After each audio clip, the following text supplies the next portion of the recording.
Hi friends, welcome to the story spot. ఇవాళ పంచతంత్రంలోని ఇంకో మంచి కథ వినేద్దాం. సాలెవాడి కథ.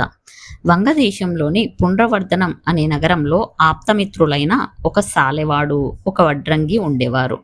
వాళ్ళు తమ వృత్తులలో గొప్ప నిపుణులు కావటం చేత అంతులేని సంపాదనలు కలిగి అందమైన భవంతులలో నివసిస్తూ సువాసనలు గల పూలు ధరించి అత్తరువులు పూసుకొని సుగంధ తాంబూలాలు సేవించేవారు. ఒకసారి ఒక గొప్ప ఉత్సవం జరిగింది. వేడుకలు జరిగే ప్రతి స్థలానికి జనం మంచి బట్టలు ధరించి తండోపతండాలుగా వస్తున్నారు. సాలెవాడు, వడ్రంగి కూడా చక్కగా అలంకరించుకొని అక్కడికి వెళ్ళారు. ఒక మహాభవనం గవాక్షంలో రాజకుమార్తె సుదర్శన చెలికత్తెలను వెంట ఉంచుకొని వారి కళ్ళబడింది. ఆమె నవయవ్వనంలో ఉన్నది. ఆమె అపురూప సౌందర్యవతి. ఆమెను చూస్తూనే సాలెవాడు తీవ్రమైన మోహానికి గురి అయ్యాడు. అతను తన వికారాన్ని ఎలాగో బయట పడకుండా దాచుకొని ఇంటికి తిరిగి వచ్చేశాడు.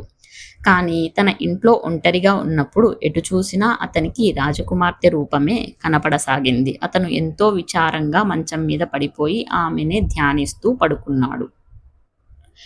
అతను తన స్థితిని గురించి ఆలోచిస్తూ, అందం ఉన్న చోట మంచితనం కూడా ఉంటుందంటారు కదా, ఈ అందగత్తె నన్ను ఎందుకిలా బాధిస్తున్నది అని అనుకుంటూ పిచ్చి పిచ్చి ఆలోచనలతో సాలెవాడు ఆ రాత్రి అంతా జాగారం చేశాడు. మర్నాడు మామూలు వేళకు వడ్రంగి అతన్ని చూడ్డానికి చక్కగా అలంకరించుకొని వచ్చి తన మిత్రుడు మంచం మీద పడి ఉండడం చూసి, మిత్రమా, నీకేమైంది అని అడిగాడు. సాలెవాడు నిట్టూర్పులు విడిచేయాడే కానీ జవాబు చెప్పలేదు. వైద్యం కొంత తెలిసిన వడ్రంగి తన స్నేహితుడి నాడి పరీక్షించి నుదురు తాకి చూసి, మిత్రమా, నీది ప్రేమ జ్వరం లాగుందే, ఎవతను ప్రేమించావు అని అడిగాడు. సాలెవాడు ఆశ్చర్యంతో లేచి కూర్చొని, బాధను ప్రేమించిన భార్యతో గాని మిత్రుడితో గాని పంచుకుంటే తగ్గుతుందంటారు అంటూ తన బాధను బయటపెట్టాడు. వడ్రంగి అంతా విని, సుప్రతివర్మ మహారాజు, క్షత్రియుడు, నువ్వు వైశ్యుడివి, నీకన్నా గొప్ప కులానికి చెందిన స్త్రీని కోరటానికి నీకు జంకు లేదా అని అడిగాడు. అయితే ఇప్పుడు ఏం చేయాలి అని సాలెవాడు వడ్రంగిని ప్రశ్నించాడు.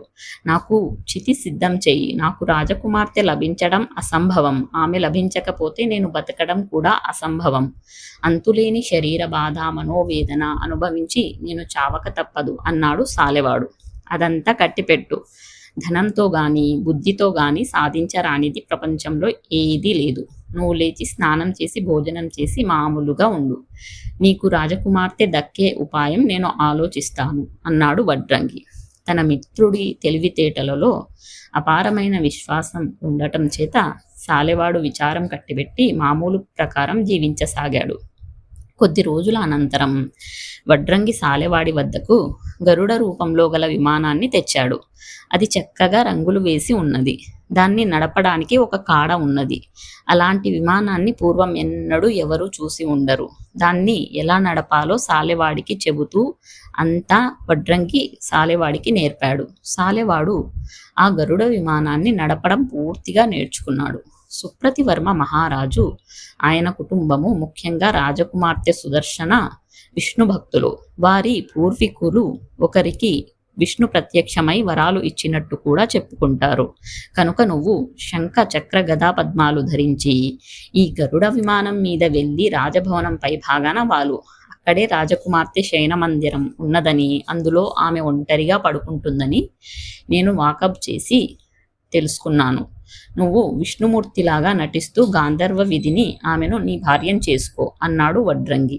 ఆ పగలల్లా సాలెవాడు ఆనందంగా ఊహలలో విహరించి రాత్రి పడగానే ఖరీదైన పట్టుబట్టలు కట్టుకొని సుగంధ లేపనాలు ఒంటికి పూసుకొని శంఖచక్ర గదాపద్మాలు వెంట పెట్టుకొని గరుడ వాహనం ఎక్కి తిన్నగా వెళ్ళి రాజకుమార్తె శయన మందిరం ముందు డాబా మీద వాలాడు. అది పండువెన్నెల రాత్రి. రాజకుమార్తె మంచం మీద పడుకొని అకస్మాత్తుగా విష్ణుమూర్తిని తనకు సమీపంలో గరుడ వాహనం మీద చూసింది. సాలెవాడు చాలా అందగాడు. అతని రూపం విష్ణుమూర్తికి వర్ణనకు తగినట్టే ఉన్నది. ఆమె చప్పున లేచి సాలెవాడి ముందు సాష్టాంగపడి, స్వామి, నా పైన అనుగ్రహం కలిగి ఇలా రావటానికి కారణం ఏమిటని అడిగింది. అప్పుడు రాజకుమార్తె అడిగిన దానికి విష్ణు రూపంలో ఉన్న సాలెవాడు, ఓ సుదర్శన, నేను నీకోసమే వచ్చాను, నన్ను కౌగిలించుకో అన్నాడు.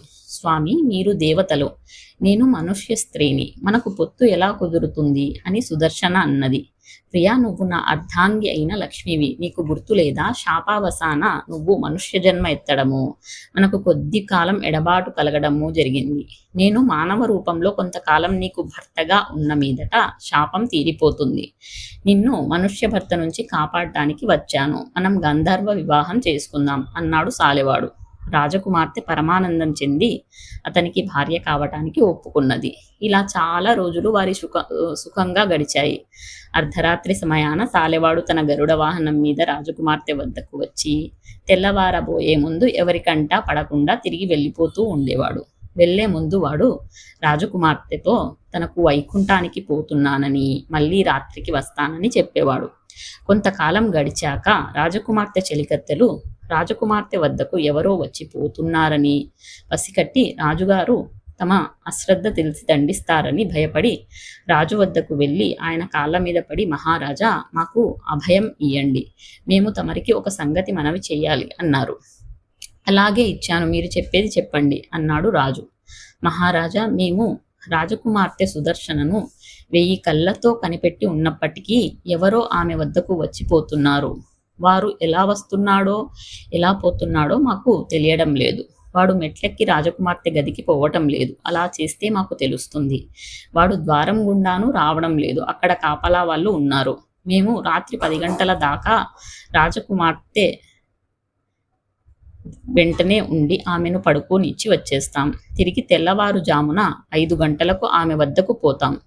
ఈ మధ్య కాలంలో ఆమె పిలిస్తే తప్ప ఆమె శయన మందిరంలోకి వెళ్ళం.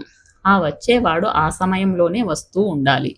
ఎలా వస్తాడో ఎలా పోతాడో ఊహించరాకుండా ఉన్నది. ఇది నిజం. ఆ పైన దేవరవారి చిత్తం అన్నారు రాజకుమార్తె చెలికత్తెలు.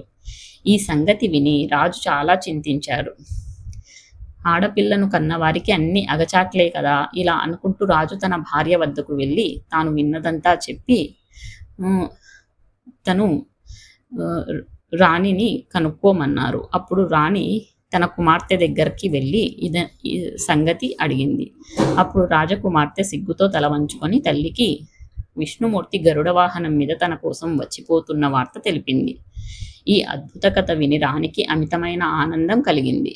ఆమె గగురుబాటు చెందుతూ తన భర్త వద్దకు పోయి, మీరు ధన్యులు, మన కులదేవత అయిన విష్ణుమూర్తి ప్రతి రాత్రి మన అమ్మాయి కోసం వస్తున్నాడంట. ఆమె లక్ష్మీ అవతారమట. వాళ్ళిద్దరికీ గంధర్వ వివాహం జరిగింది. ఇవాళే రాత్రి మన కిటికీకుండా విష్ణుమూర్తి వారి దర్శనం చేసుకుందాం. ఆ దేవుడు మనలాంటి మానవ మాతృలను పలకరించడనుకోండి అన్నది. రాజుకు కూడా అపారమైన ఆనందం కలిగింది. ఆ పగలు ఆయన అతి కష్టం మీద గడిపాడు. రాత్రి అయింది. రాజు రాణి కిటికీ వద్ద చేరి ఆత్రంగా ఆకాశం కేసి చూడసాగారు. శంఖచక్ర గదా పద్మాలు ధరించి సాలెవాడు గరుడ వాహనం మీద రావటం వారి కంటపడింది. ఆనంద పారవస్యంలో రాజు రాణితో, ప్రపంచంలో మనకంటే ధన్యులు లేరు. లక్ష్మినే మనం గర్భవాసాన కన్నాం. సాక్షాత్తు విష్ణుమూర్తే మన కల్లుడయ్యాడు. మన కలలు పండాయి. మన అల్లుడి ప్రతాపంతో నేను ప్రపంచమంతా జయిస్తాను అన్నాడు. ఇది జరిగిన కొంతకాలానికి విక్రమసేన చక్రవర్తి మనుషులు సుప్రతివర్మ నుంచి కప్పం తీసుకుపోవడానికి వచ్చారు. ఇప్పుడు విష్ణుమూర్తి వారి మామగారు కావటం చేత సుప్రతివర్మ చక్రవర్తి దూతలకు మామూలు మర్యాదలు చేయలేదు. వాళ్ళు ఆగ్రహించి, రాజా, కప్పం కట్టే గడువు దాటిపోయినా నువ్వు ఇంకా కట్టలేదు. విక్రమసేన మహారాజు ఆగ్రహం కార్చిచ్చు లాంటిది. ఏ దేవుడో నిన్ను ఆదుకుంటాడనుకుంటున్నావా అన్నారు. రాజు వాళ్ళ బెదిరింపును ఏమాత్రమూ లక్ష్య పెట్టలేదు. వాళ్ళు చక్రవర్తి వద్దకు తిరిగి వెళ్ళి తమకు జరిగిన అవమానాన్ని 1000 చేసి చెప్పారు. విక్రమసేన మహారాజు తన సామంతులందరినీ వెంటబెట్టుకొని పెద్ద సేనతో సుప్రతివర్మ ఏలే దేశం మీదికి ఎత్తి వచ్చాడు. అతను జనహింస ప్రారంభించేసరికి బాధితులైన ప్రజలు పునర్వర్ధనానికి వచ్చి రాజభవనం ముందు ఆక్రోశించారు. అయినా రాజు చలించలేదు. త్వరలోనే విక్రమసేనుడు పునర్వర్ధనానికి వచ్చి నగరాన్ని ముట్టడించాడు. మంత్రులు, పురోహితులు, నగర ముఖ్యులు రాజు వద్దకు వచ్చి తాత్సారం దేనికి అని అడిగారు. రాజు చిరునవ్వుతో, విచారించకండి, శత్రువును నిర్మూలించే మార్గం నాకు తెలుసు. రేపు ఉదయానికల్లా ఈ పని జరగటం మీరే చూస్తారు అన్నాడు.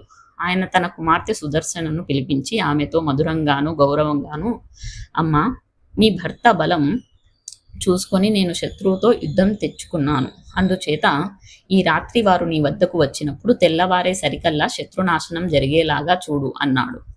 సాలెవాడు ఆ రాత్రి తన వద్దకు వచ్చినప్పుడు రాజకుమార్తె అతనితో సంగతి అంతా చెప్పింది. వాడు చిరునవ్వు నవ్వుతూ, ప్రియా, హిరణ్యకశిపుణ్ణి, కంసుణ్ణి, మధుకైటబులను చంపిన నాకు ఈ మానవ మాతృలు ఒక లెక్క.